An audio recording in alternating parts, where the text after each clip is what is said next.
By the late 1980s, declassified files show the US government had used remote viewing, the ability to physically see locations at a distance, for over a decade.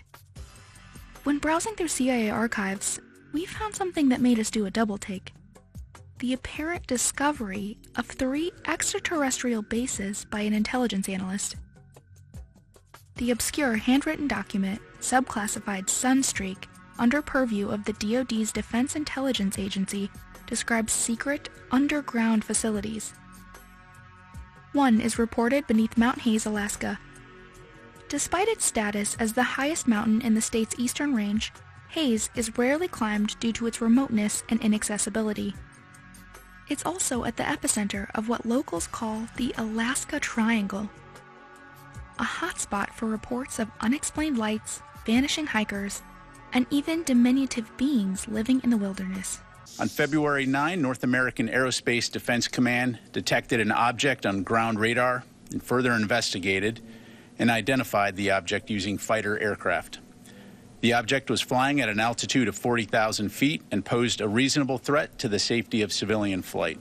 Right now, the government is working to identify yet another object in the sky. There have now been 3 objects shot down in a week, and there were worries that a 4th might have been spotted in Montana. A U.S. fighter jet working with the North American Aerospace Defense Command also shot down an object over Canada Saturday. It comes just one day after the U.S. took out an object over Alaska.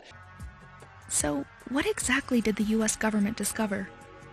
The story starts with this file, dated January 28, 1987.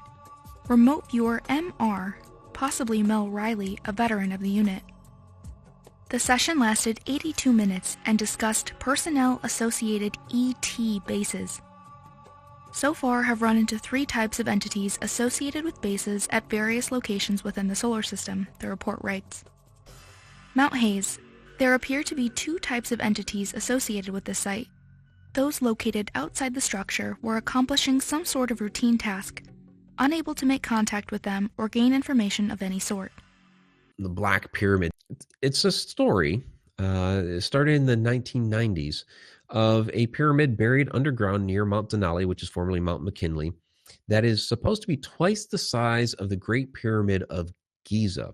Then you also have, talking about underground bases and what have you. There's Mount Hayes, which is supposed to have an underground ET base. So you see these different mountains in the Alaska area that have a number of these different legends associated with it. Black Pyramid, Mount Hayes, UFO base, and things like this. It's worth noting, in some remote viewing sessions, analysts were able to make contact with individuals residing within the target location. He continues. Inside the structure were 2 entities, one sitting at some sort of circular console with a round screen-like object. The other was busy doing something in the background.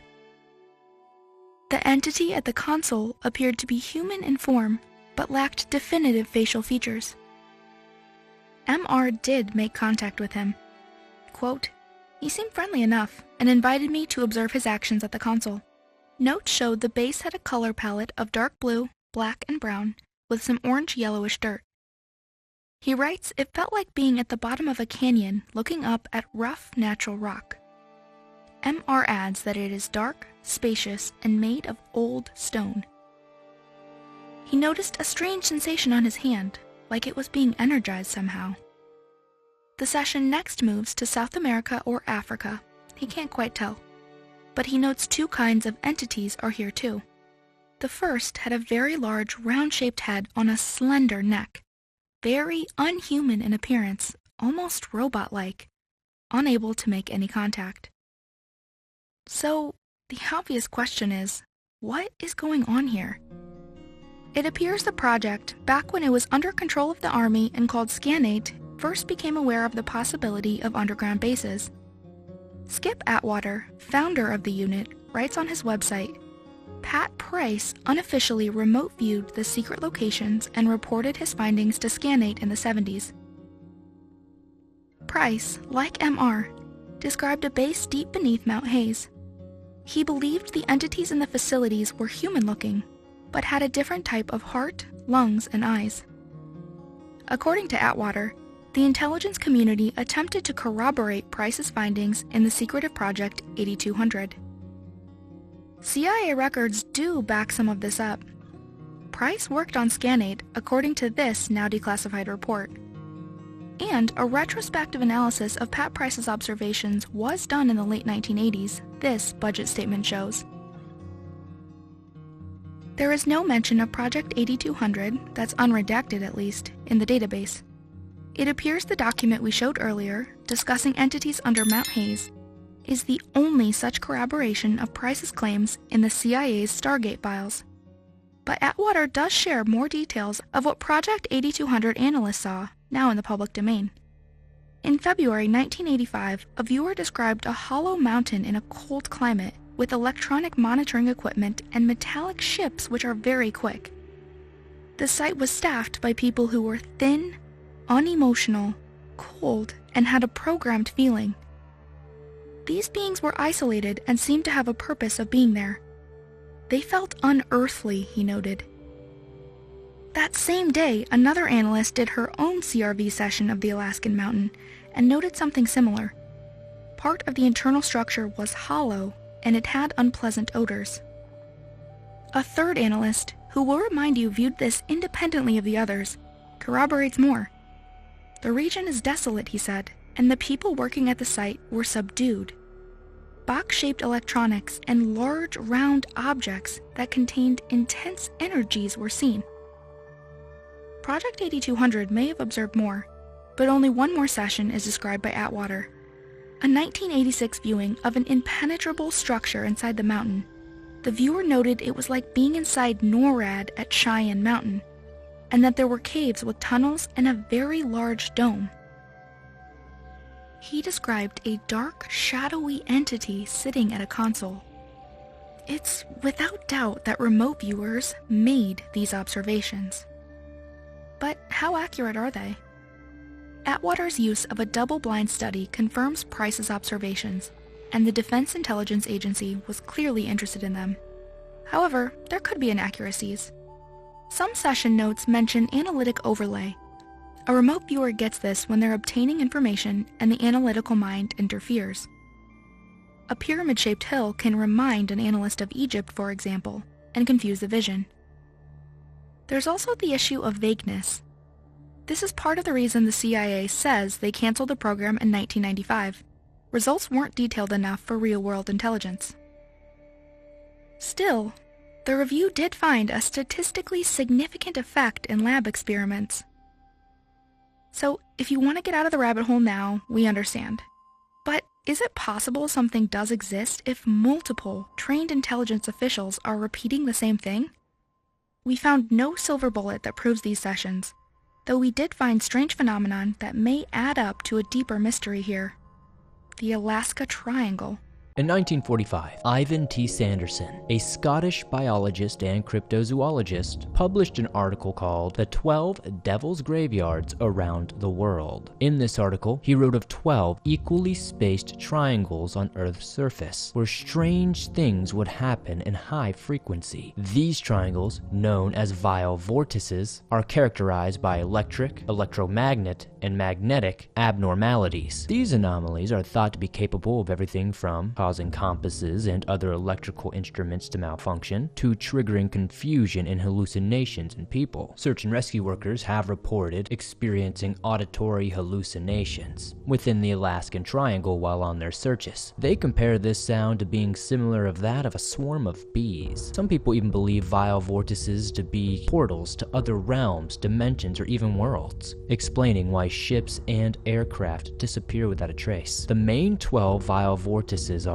the Bermuda Triangle, the Devil's Sea off of Japan, the Algerian megaliths, Hamkulia volcano in Hawaii, the Indus Valley in Pakistan, Easter Island, the Loyalty Islands, the South Atlantic Anomaly, the Zimbabwe megaliths, the Wharton Basin, and the North and South Poles. Although the Alaskan Triangle isn't a part of these notorious 12, it's widely believed to be an area heavily affected by electromagnetic ley lines. The same can probably be said for England's Stonehenge. Some seem to think that the stones got there in the first place because of the ley lines. This is also said about the other megaliths, such as the Easter Island monoliths, because the origin of these heavy and unique structures are widely unknown. There are also other theories and rumors that aliens could be responsible for many of these things that we see around the world that we don't seem to have answers for. Mount Hayes sits in the heart of what locals call this large swath of land between Anchorage, Juneau, and Barrow. Since the state began tracking missing persons in 1988, roughly 5 per 1,000 people go missing every year. This is twice the national average. Many are found, but Alaska has the highest percentage of people who stay missing, and many are lost within the triangle. Such as in 1972, when a small private plane carrying House Majority Leader Hale Boggs vanished between Anchorage and Juneau. The search, which included the Coast Guard, Navy, Army, and Air Force, found nothing. No wreckage, no remains, after 39 days. In 1990, a similar craft was en route to Yakutat with 4 passengers. His last transmission was at 12,000 feet heading toward Anchorage. Nothing was ever found. There have been strange disappearances of people on the ground, too, such as Rick Hills, who went missing in February 2004. He left the town of Soldotna to pick up his paycheck from an oil rig operator in Anchorage. Rick got his money, company records show, but on his way home, something strange happened. Police discovered his truck 2 days later embedded in a snowbank just 15 miles from his house. His keys, driver's license, and $300 in cash were in the car. Tracks outside show he walked into the woods dragging his right foot as if he were injured. After about a quarter mile, he walked to an abandoned airstrip, and there, his footprints stopped. Search and rescue dogs also lost his scent. Reporters later wrote it was as if he had been plucked and lifted straight into the air. A few years earlier, Alfred Cockendorfer went missing near Butte, Alaska. He was last seen at a gas station carrying hunting supplies. His ATV was found several days later, abandoned next to a creek. There was no sign of an animal attack, fight, or even struggle. His supplies remained there. Searchers found no footprints leaving the ATV or in the surrounding woods. There's also Tom Fitzgerald, who went missing near Paxson, the closest town to the southern face of Mount Hayes. Police records show he was with a hunting party. They went to sleep, and the following morning, Tom wasn't at the campsite. His gear was left behind. There are also reports of unidentified flying objects, such as Japan Airlines Flight 1628. In 1986, aircrew saw 2 unidentified objects that emitted heat into the cabin and were flanked by a disc-shaped craft. The sightings began 150 miles north of the mountain and ended near Talkeetna, 150 miles southwest of Mount Hayes. A year later, a U.S. Air Force jet flying from Anchorage to Fairbanks observed a large disc flying in the same area. Observations go back decades. A 1950 Navy evaluation discusses unidentified phenomena near Kodiak, Alaska. It talks of several airborne objects encountered by personnel. A sailor on the USS Tillamook saw a very fast-moving red light with the appearance of a ball of fire. Let this sink in. There are anomalous sightings near the area where Pat Price and others in Stargate viewed what the CIA called an underground ET base. And there are mysterious disappearances, some of whom vanish without a trace. There's something else. We pored over dozens of geological charts in the area and found something odd. Alaska is full of magnetic anomalies, specifically near the eastern ridge of mountains. A Department of Interior analysis shows this area has several large, subterranean anomalies, including some deeply buried crystalline rocks. The area is also filled with underground caves, some of which are unexplored. This map shows a vast region of karst, land associated with underground tunnels, is just north of Mount Hayes. What about the beings Stargate analysts saw? Does anyone else say they've seen them? Countless stories passed down by indigenous peoples of the area tell a legend of little people that they say live underground or inside mountains. In Unalakleet, locals talk of Irigaks. Others in the far north refer to them as Inukins. In '93, Travelers on the Noatak River told reporters they saw a little man. He had a pointed head. Suddenly, he jumped up and began to run toward the high mountains. The Yupik people near the coast have their own name, Pa'al Ra'ayak, translated to creature that moves underground. In 2008, a peculiar report surfaced in Alaska's biggest newspaper. A hunter from the town of Marshall claims he found a small boy all alone in the middle of a marsh. The child was disoriented, confused, and had no concept of time. He was neither hungry nor thirsty. The hunter said he found no footprints in the surrounding snow. When the boy was later questioned, he said he was brought into nearby Pilcher Mountain. He later said he saw little beings while inside. Obviously, there's a lot here, and one video cannot crack this mystery. But the totality of high strangeness, in an area where U.S. intelligence agencies of all people took interest, well, it should make everyone look a little closer. A sighting from one trained observer would be one thing, but we have corroborating information from people of all backgrounds, from pilots to police officers, settlers to indigenous.